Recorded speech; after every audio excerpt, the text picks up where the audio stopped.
ज्या उन्हाळ्या ओळ्यानं बी टाकेल होतं ना त्याला आज पाणी भरा नव्हतं भाऊ.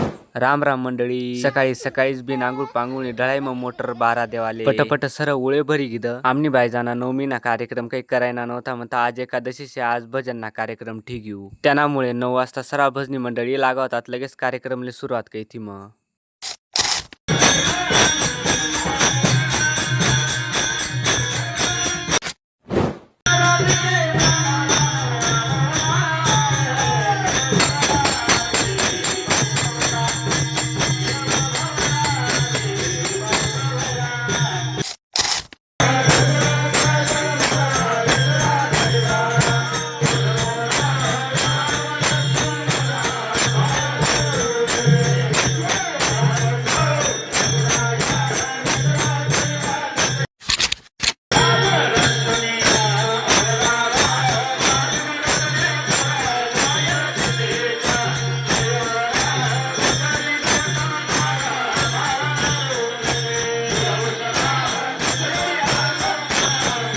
चला तर मग आपला व्हिडिओ आवडणार तर आपला पेजले फॉलो करी घ्या. भेटू पुन्हा ब्लॉग मा तोपर्यंत बाय बाय.